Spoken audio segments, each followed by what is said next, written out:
ऐसा युवा नेताओं को अगर हम पल बल से जिता के भेजता हूं ना, हमारा धर्म की भी रक्षा होगा, हमारा देश का भी रक्षा होगा और साथ साथ में पलवल का विकास भी एक नया दौर तक लेके जाएगा, ये मैं विश्वास करता हूं। भाई और बहनों, हमारे कांग्रेस पार्टी आप लोगों को बोलेगा कि मैं ये करूंगा वो करूंगा, लेकिन हरियाणा से हिमाचल कितना दूर है। हिमाचल प्रदेश का जब चुनाव आए थे, ये राहुल गांधी और प्रियंका गांधी हिमाचल गए थे और क्या बोले थे कि सरकार आने से हम माताओं का बैंक अकाउंट में 1500 रुपया देने का काम करूंगा। लेकिन आज आप कोई भी हिमाचल में मोबाइल फोन करके पूछ लीजिए कि किसी का बैंक अकाउंट में रुपया आते हैं क्या। लेकिन आज मेरा सरकार असम में है, मोदी जी का सरकार असम में है, मोदी जी का सरकार मध्य प्रदेश में है, मोदी जी का सरकार छत्तीसगढ़ में है और हमने वादा किया था चुनाव का पहले कि माता का बैंक अकाउंट में रुपया आएगा और तीनों सरकार में हर महीना माता का बैंक अकाउंट में रुपया आते हैं, लेकिन हिमाचल प्रदेश में रुपया नहीं आते हैं। मैं राहुल बाबा को बोलना चाहूंगा, अगर हिमाचल में आप झूठ बोल सकता है तो आप देश में और कौन सा स्टेट में जाके सच बोलेगा।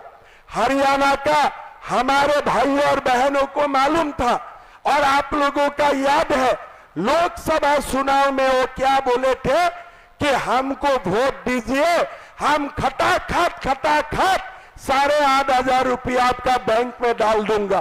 किसी को मिला है क्या? किसी को मिला है क्या? और इस बार हरियाणा में आके राहुल बाबा खटाखट का शब्द भी नहीं बोल रहा है। क्यों? 3 महीना में खटाखट भूल गया। मैं राहुल गांधी को बोलना चाहूंगा, ये भारत आपको कोई दिन आएगा खटाखट करके अमेरिका वापस कर देगा। आपको यहाँ रह के राजनीति करके आपका कोई फायदा नहीं है। आप खाली झूठ बोलते हैं, झूठ का सिवा आप कुछ नहीं बोलते हैं। अब हिंदू समाज को आप खंडित करना चाहते हैं, हिंदू समाज को आप बात के हमारा हिंदू को आप दुर्बल करना चाहते हैं और कुछ नहीं कर सकते हो। आप खाली एक ही काम कर सकते हो, आप मीटिंग में जाते हो और हिंदू समाज को बांटने का काम करते हो। आपका हिम्मत है मुसलमान समाज में जाके मुसलमान को बांटने का? वो हिम्मत तो आपका नहीं है। आपका एक ही काम है, खाली हिंदू समाज को बांटना। लेकिन हिंदू समाज भी जाग उठा है, हिंदू समाज भी जानते हैं कि हम अपने आप का अंदर हम झगड़ा नहीं करूंगा, किसलिए हमारा शत्रु हम नहीं है, हमारा शत्रु मुंह में बैठा हुआ है, हमारा शत्रु देश का कोने कोने बैठा हुआ है जो भारत को दुर्बल करना चाहते हैं। भाई और बहनों, आप लोगों को मैं निवेदन करूंगा कि ये चुनाव आप लोगों को मालूम है, अगर बाप बेटा का सरकार आएगा ये लोग किसके लिए काम करेगा मालूम है कि नहीं आप लोगों को? बाप बेटा का सरकार आएगा तो आप लोगों के लिए काम करेगा क्या? हो करेगा क्या? नौकरी आप लोगों को देगा क्या? आप लोगों को देने वाला नहीं है। वो लिस्ट बना के रखा है किसको नौकरी देने वाला है, किसका काम करने वाला है। मेरा आप लोगों को निवेदन होगा कि हम लोग सब लोग मिलके ये बाप बेटा को चुनाव हरवाना पड़ेगा और नायब सैनी जी का नेतृत्व में हमारे हरियाणा में हमें और एक बार बीजेपी का सरकार लाना पड़ेगा और यही संकल्प हमें सबको मिलकर लेना है। भाई और बहनों, हमारे मोदी जी ने हमारे ये चुनाव जीतने का बाद हरियाणा के लिए क्या क्या करेगा उनका विस्तृत जानकारी आप लोगों को दिया है। लाडो लक्ष्मी योजना में 2100 रुपया हर महिलाओं को सम्मान का राशि प्रदान किया जाएगा। हमारा हरियाणा में सबको 500 रुपया में एलपीजी का सिलेंडर देने का हम काम करेगा। हरियाणा में पहला साल में ही हम 2 लाख नौकरी बिना पर्ची बिना खर्ची देने का काम करूंगा। हरियाणा में 26 फसल हम एमएसपी में खरीदने के लिए हमारा जो संकल्प है, ये संकल्प का रास्ता में हम मिल के काम करूंगा। हमारा जो हरियाणा में सरकार आएगा, हम हरियाणा में 26 फसलों को हम एमएसपी से खरीदने का काम करूंगा। आपको याद है लोकसभा चुनाव में राहुल गांधी बोला था कि अग्निवीर का क्या होगा।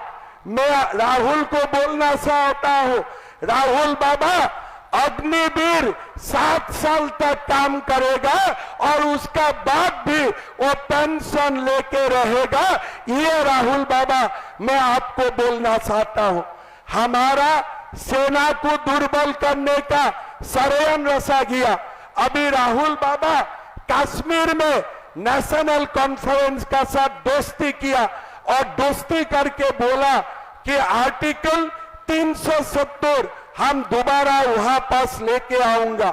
लेकिन मैं कांग्रेस को बोलना चाहूंगा, चाहे तो और 100 जन्म ले लो, लेकिन आर्टिकल 370 वहां पास नहीं आएगा।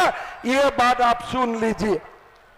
आप जानते हैं, हाँ, इजराइल में हिजबुल्लाह की कमांडर नसरल्लाह को मार के गिराया और इंडी गठबंधन रो रहा है कि इजराइल ने हिजबुल्लाह को क्यों मारा। लेकिन आपको कभी याद है जब हमारे सेना सीमाओं में मरते हैं तब इंडी गठबंधन रोता है क्या? कांग्रेस पार्टी रोते हैं क्या? कभी रोते हैं क्या? वो लोग कभी नहीं रोते हैं। लेकिन हिजबुल्लाह का कमांडर जब मरे ना, तब वो लोग रोना शुरू कर देते हैं। मैं तो मन में यही कामना करता हूं कि विश्व में आतंकवाद खत्म होना चाहिए। भगवान इजराइल को और शक्ति दे, पूरा आतंकवाद को खत्म कर देने के लिए और शक्ति दे, मैं यही कामना करता हूं। हम जो भी शांति प्रिय लोग हैं उनका साथ है, लेकिन जो आतंकवाद को अपना धर्म मानते हैं हम उनका साथ नहीं है। नफरुल्लाह मरने से हम लोग रोएगा नहीं।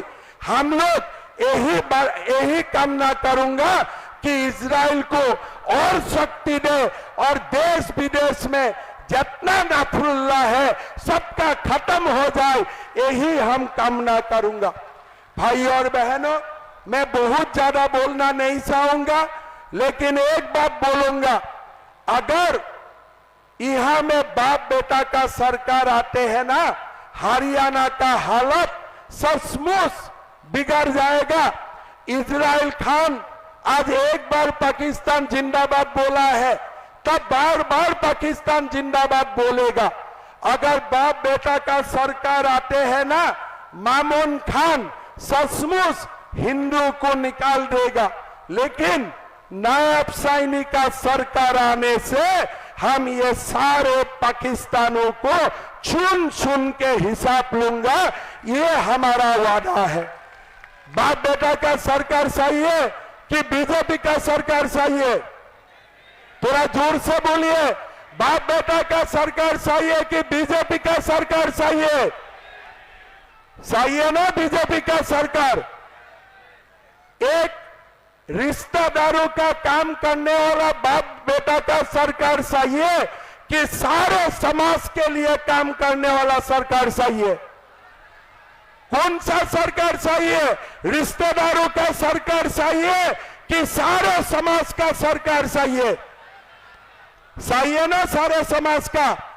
नौकरी रिश्तेदारों को मिलना चाहिए कि सबको मिलना चाहिए? थोड़ा जोर से बोलो, नहीं तो सुनेगा नहीं बाप बेटा। रिश्तेदारों को देना चाहिए कि सबको देना चाहिए? देना चाहिए ना। मोदी जी का ऊपर भरोसा है कि नहीं आप लोगों का? मोदी जी का ऊपर भरोसा है कि नहीं आप लोगों का? तब आज से आप लोग संकल्प कर लीजिए कि मेरा भाई, आप लोगों का भाई और बेटा गौरव गौतम को हमें जिताना है। जिताएगा कि नहीं जिताएगा? सब लोग एक ही आवाज से बोलिए, जिताएगा कि नहीं जिताएगा? जिताएगा भाई गौरव गौतम, भाई गौरव गौतम। गौरव जी को विधायक बनाना आपका काम है और गौरव जी को आगे ले जाना ये हम लोग सबका काम है, ठीक है ना? जाना चाहिए कि नहीं आगे? आगे जाना चाहिए कि नहीं चाहिए? चाहिए। तो गौरव भाई को जिताना है कि नहीं जिताना है? ये पाकिस्तानी को धक्का मार के निकालना है कि नहीं निकालना है? निकालना है ना। तो क्या करना है? अभी बीजेपी को जिताना है 100% पूरा। तो मेरा साथ बोलिए, भारत माता की, भारत माता की, नरेंद्र मोदी, नरेंद्र मोदी, गौरव गौतम, गौरव गौतम। बहुत बहुत धन्यवाद। एक मैं निवेदन करूंगा, चुनाव का जो मैंने थोड़ा बहुत सीखा हूं, 2001 से मैं विधायक हूं, जो भी सीखा हूं मैं तो पूरा 100% कन्विंस हूं 30,000 वोट से गौरव भाई जीतने वाला है, जीतने वाला है ना? आप लोगों को मेरा एक निवेदन होगा, जब भी जीवन में एक बार समय मिलते हैं आप लोग मां कामाख्या का दर्शन के लिए आइए, ठीक है? गौरव जी का साथ मेरा फोन नंबर रहेगा। जो भी मां कामाख्या का दर्शन के लिए आएगा, पलवल का लोग मेरा गेस्ट बन के गुवाहाटी तक आएगा, ठीक है? दोबारा आता हूं, गौरव भाई जीतने का बाद और एक बार पलवल आऊंगा। बहुत बहुत धन्यवाद। जय हिंद, वंदे मातरम। बहुत बहुत धन्यवाद हमारे आदरणीय श्री हेमंत विश्व शर्मा जी का, जिन्होंने इतना तेजस्वी, ओजस्वी और प्रेरणादायक भाषण दिया, हम सबको प्रेरित किया और आपको निमंत्रण